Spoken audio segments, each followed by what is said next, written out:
Eh bien, bonjour à toutes et à tous. Nous voici sur la dernière vidéo du top 3. Donc, je tiens vraiment à tous vous remercier parce que la participation a été super sympa. Vos retours sont super cool. Ça me fait vraiment plaisir. J'espère que vous avez eu du plaisir à voir la dernière vidéo. Là, je vais vous laisser avec le top 3 des juges. Et puis à la fin, le top 3 de Dorian, donc qui va choisir ses préférés.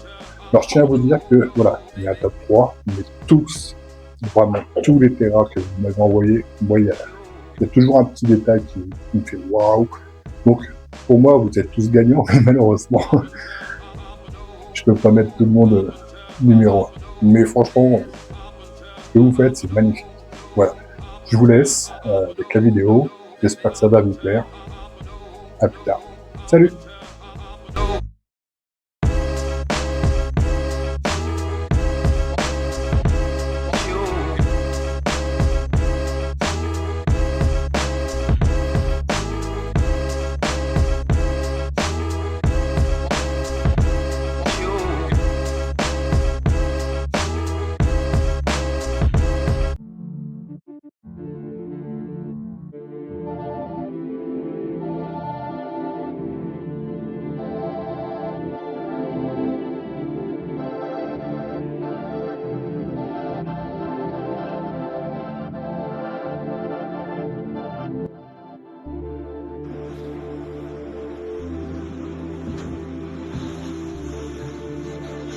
Alors bonjour à tous, donc à la demande de Franck, je fais cette petite vidéo pour vous présenter donc le terrarium, un des terrariums donc qui a été sélectionné pour le concours.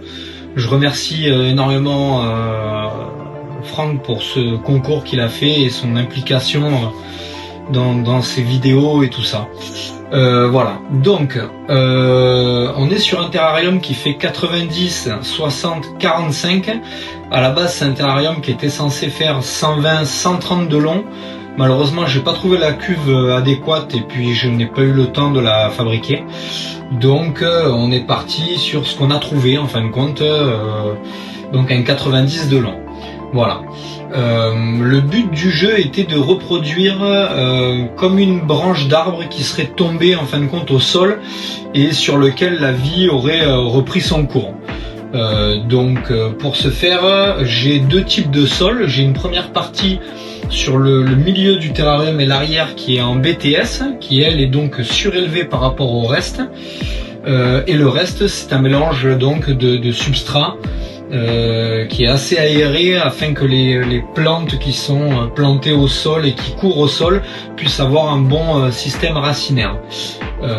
Concernant le sol aussi, donc j'ai mes billes d'argile parce que je le draine donc et un géotextile, mais surtout je fais toujours une évacuation d'eau par le dessous, histoire de ne pas avoir trop d'eau stagnante dans le bas du terrarium et que les racines des plantes ne viennent pas à pourrir. Voilà concernant le sol. Donc la racine, c'est une racine de liane en fait que j'ai trouvée chez Pink Tropical. Habitant pas loin de chez Pink Tropical, j'ai l'occasion d'aller souvent là-bas, régulièrement là-bas pour acheter donc tout mon matériel, essentiellement mes plantes, tout ça aussi. J'ai quelques plantes qui viennent pas de chez eux parce que c'est des plantes assez rares que j'arrive à dénicher par des bourses, enfin tout ça. Voilà, pas mal d'orchidées, beaucoup d'orchidées qui viennent de chez Pink Tropical. Tous mes néos viennent de chez Pink Tropical. Que vous dire de plus? Au niveau de la brumisation, donc je suis sur une pompe à diaphragme gros débit, équipée donc de 8 buses. Cette même pompe m'alimente aussi ce plus petit terra qui est pour les pumis. Ensuite niveau éclairage, j'ai une rampe LED de chez Arcadia, la Jungle Dawn je crois, avec lever de soleil, coucher de soleil qui est programmé. J'ai une petite skylight aussi additionnelle pour m'éclairer ces bromés là quand ils ont besoin de plus de lumière pour leur développement, pour la couleur des bromées, tout ça, qui elle s'éteint en fin de compte quand le coucher de soleil démarre. Elle s'éteint. Elle s'allume également quand le lever du soleil est à son paroxysme, quoi. Voilà, là j'ai un fogueur, on vient de voir, il vient de s'allumer. Que vous dire de plus? Le fond du terrain donc est en liège que j'ai gratté, que j'ai texturé pour lui donner du volume. J'ai choisi de mettre ce terrain dans ce sens-là, de faire le fond sur un côté en fin de compte, parce que ça me permet de faire une séparation avec mon coin, c'est une salle de jeu pour les enfants, et de l'autre côté c'est mon bureau, donc ça me permet de faire une cloison et de pouvoir voir quasiment donc à 360 degrés l'intérieur du terrarium. Voilà, quoi vous dire de plus? Dedans il y a des Ranitomea imitator rapido, donc il y en a 5 qui vivent en parfaite cohabitation. Le terrain est assez grand pour elle, donc pas de souci de ce côté-là. Voilà, donc j'ai décidé de faire donc cette espèce de branche en fait qui serait tombée au sol, avec des bromées, des plantes, tout ça qui pousse vraiment en hauteur, afin de faire un terrarium arboricole mais assez compact en fin de compte, pas se retrouver avec un terrarium de 1 mètre de haut. J'avais pas la place déjà, donc voilà, je voulais quelque chose de tout en longueur, très allongé, très épuré, et je pense que le résultat est là.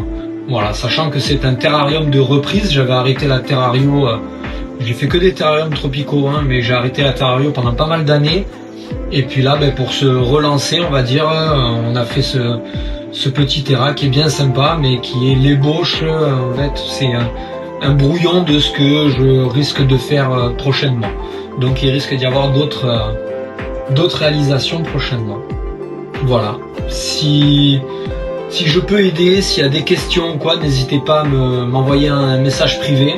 Je mets un peu de temps à répondre parce que j'ai pas beaucoup de temps, mais n'hésitez pas. Voilà, si jamais je peux aider, il n'y a pas de souci, ce sera avec grand plaisir. Et je remercie encore Franck pour ce concours et son implication dans ces vidéos, tout ça. Merci, à bientôt.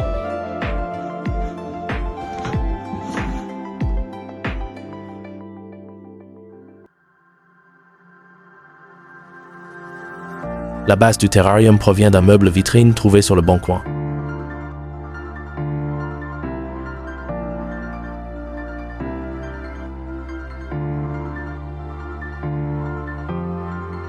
Le meuble a été retapé, peint en noir. Une plaque a été installée au fond surlevé pour y mettre un tapis chauffant.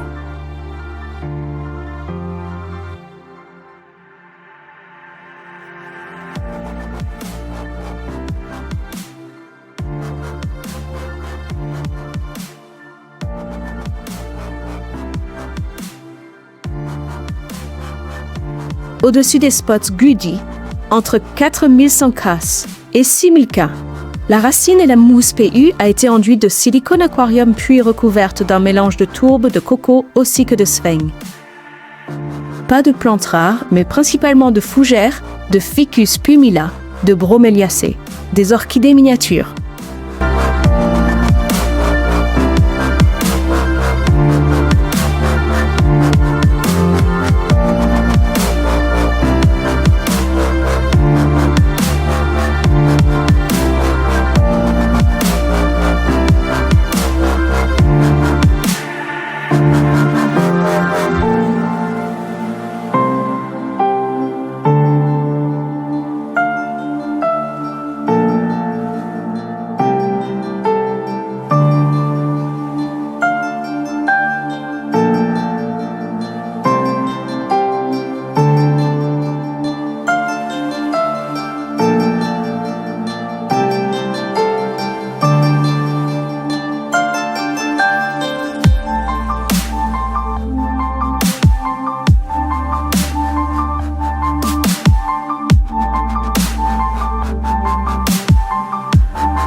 Salut tout le monde, je vous présente mon paludarium de 90-45-90 que j'ai lancé en décembre 2025, donc il y a à peu près 5 mois. Pour la partie technique, je vais mettre des photos, ça sera plus parlant. Donc j'ai fabriqué une structure sur toute la hauteur du paludarium dans laquelle j'ai mis une pompe de remontée d'aquarium. Cette structure, je l'ai cachée avec un gros morceau de liège dans lequel j'ai percé des trous ainsi que dans la structure pour pouvoir faire passer les tuyaux de la pompe de remontée pour la petite cascade, pour le petit ruissellement plutôt. Donc ensuite autour de tout ça j'ai fabriqué mon décor. Il y a pas mal de mousse de filtration aussi sur le fond du palu et puis dans la structure pour éviter qu'il y ait des résidus qui viennent se coincer dans la pompe de remontée. Voilà, donc là comme vous pouvez le voir, j'ai la partie technique du coup qui est visible pour voir si tout se passe bien à l'intérieur. Concernant la brumisation, j'étais parti au départ sur un petit système comme vous voyez là de 2 buses, mais c'était vraiment pas suffisant, donc j'ai investi dans un meilleur système avec une pompe à diaphragme et avec 4 buses, donc c'est quand même un peu plus puissant.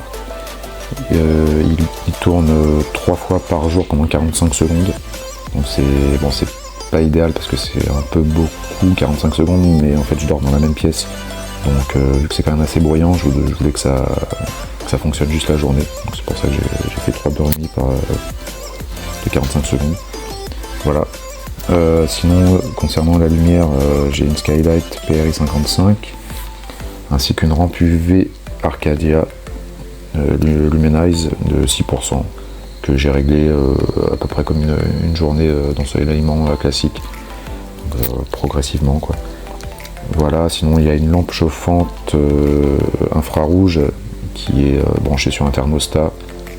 Bon, c'est pas conseillé normalement, mais finalement elle s'allume pas si souvent que ça parce que la Skylight chauffe quand même pas mal. Et il y a également un fogger aussi à petit zoo qui fonctionne 10 minutes toutes les heures.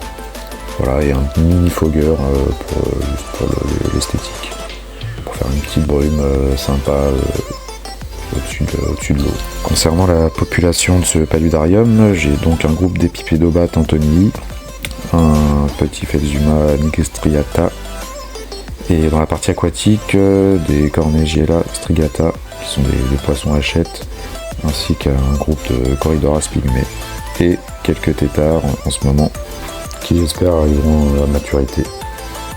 En ce qui concerne les plantes, alors on est sur un bon mélange pas cohérent de plantes asiatiques, d'Amérique du Sud, d'Afrique, voilà, qui donne quand même un aspect assez naturel à l'ensemble. Voilà, et j'espère que cette vidéo vous a plu, je vous dis à la prochaine, ciao.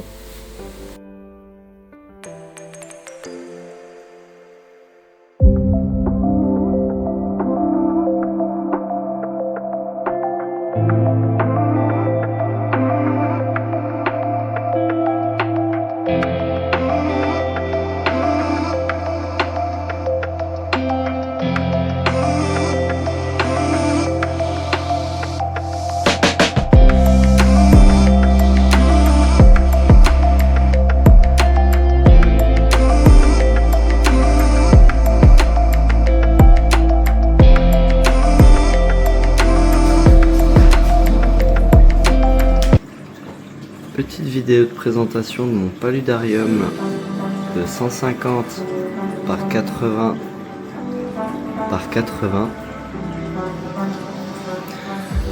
Donc je suis parti sur une base d'un aquarium qui fait 150 par 80 par 60, où je suis venu monter une structure de 20 cm de haut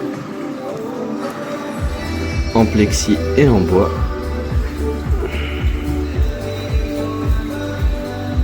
Sur cette structure, je suis venu installer 6 ventilos, 3 qui injectent et 3 qui extraient, branchés sur un minuteur seconde. Il y a aussi un UVB et le fogger qui est connecté.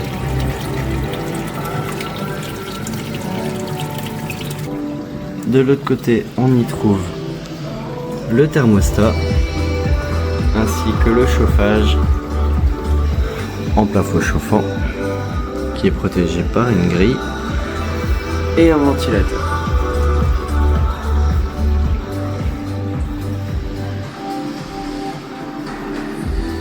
Pour la partie décor, je suis parti tout simplement sur de la mousse ainsi que de la roche de lave et des racines.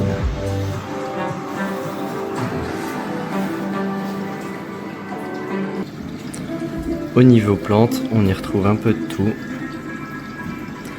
principalement de la fougère, des alocasias, quelques orchidées,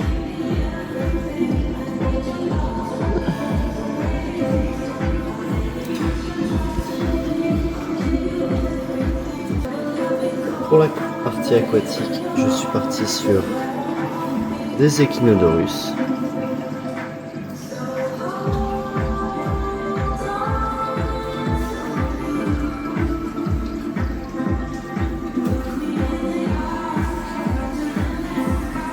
en partie technique, on y retrouve donc la brumie, le fogger, ainsi que une pompe OASE 600 thermo, un filtre UV, et pour la cascade, une pompe 3500 litres/heure. Au niveau éclairage, j'ai mis 3 barres LED, une à effet et 2 horticoles, ce qui me permet aussi d'atteindre les températures voulues à l'intérieur du palu.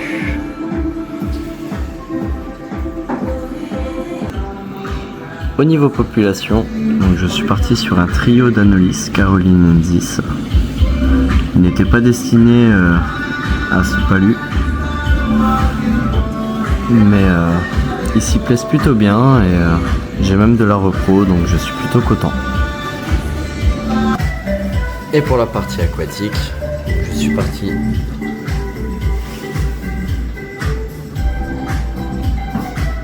sur du tétra amande et du néon noir.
Comment ça va tout le monde? Avant de vous dévoiler mon top 3, je tiens vraiment à remercier Franck pour la petite apparition dans sa vidéo. C'est un honneur de passer sur sa chaîne. On est directement parti pour mon top 3 de ce magnifique concours de terrarium tropical. Déjà, il faut savoir que tous les terrariums qui ont apparu dans cette vidéo, je les trouve vraiment super bien faits. Là, mon top 3 va plus se baser sur l'effet un peu waouh et aussi quelques techniques qui se sont un peu démarquées des autres. Mais voilà, déjà, je tenais vraiment à dire à tout le monde que les terrariums sont tous incroyables. Ça fait trop plaisir de voir des gens qui font des beaux terrariums bioactifs. Nous, on veut de la nature, pas de fausses plantes, ça dégage. Donc écoutez, on va passer directement à mon top 3, que j'ai d'ailleurs sous les yeux. Et je vais commencer mon top 3 avec le terrarium de Sébastien G. J'ai trouvé super original. Il doit faire un bon 1 mètre de hauteur par genre un 45 de largeur par 45 de profondeur. Ce que j'aime beaucoup dans son terrarium, c'est qu'on peut le voir de toutes les faces différentes. Je pense que c'est ça, il a installé une grande racine. Il a vraiment planté plein d'espèces différentes de plantes à même la racine. Et je trouve que ça rend trop bien. Là, de ce que je vois, il y a de la néorégelia, il y a de la fougère. Je crois même qu'il y a de l'orchidée. Il y a aussi pas mal de plantes grimpantes. Même le système d'éclairage là-haut, je le trouve très original. Donc bien joué à toi Sébastien. Tu rentres dans mon top 3 parce que ce terrarium est très original et ça montre que la nature a repris ses droits sur la racine.